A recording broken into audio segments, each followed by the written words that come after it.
We've done two things by this publication. One is wake up the world to the اس journal میں یہ report شائع کر کے ہم نے دو کام کیے ہیں. ایک تو دنیا کو اس مسئلے کے خطرات کے بارے میں آگاہ کیا ہے اور دنیا بھر کے سائنسدانوں کو اس حوالے سے چوکنا بھی کیا ہے تاکہ وہ نئی دوائیں بنا سکیں.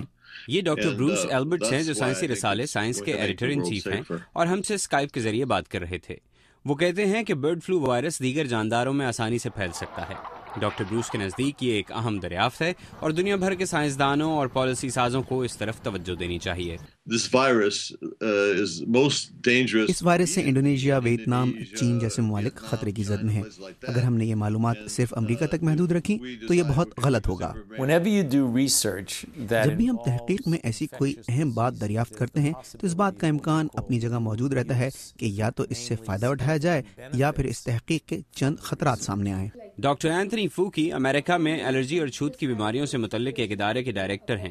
وہ کہتے ہیں کہ یہ تحقیق اس لیے اہم ہے کیونکہ یہ اس وائرس اور اس کے مضر اثرات کے بارے میں تفصیل سے بتاتی ہے کہ کس طرح پرندوں کا یہ وائرس انسان یا کسی دوسرے جاندار کو متاثر کر سکتا ہے. ماہرین کہتے ہیں کہ دنیا بھر کے سائنسدانوں کو ان معلومات تک رسائی ہونی چاہیے تاکہ ان کا حل تلاش کیا جا سکے.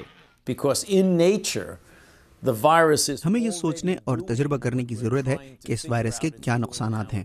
اگر ہم اس وائرس پر تجربے نہیں کریں گے تو یہ دنیا سے ختم نہیں کیا جا سکے گا. یوں تو H5N1 کا وائرس بطخ اور مرغیوں میں زیادہ پایا جاتا ہے اور 2003 سے اس نے اب تک 600 لوگوں کو متاثر کیا ہے، لیکن اس وائرس کی وجہ سے موت کے منہ میں جانے والے لوگوں کی شرح 50% ہے. ماہرین کہتے ہیں کہ اس وائرس کی ساخت کے بارے میں عالمی سطح پر آگہی پھیلانی ضروری ہے. وہ سائنسدان جو اس کا توڑ ڈھونڈ رہے ہیں انہیں اس وائرس کی ساخت اور اس کے جانوروں سے انسانوں اور انسانوں سے انسانوں کو منتقل ہونے کے بارے میں معلومات ہونی چاہیے. محمد عاطف، اردو VOA.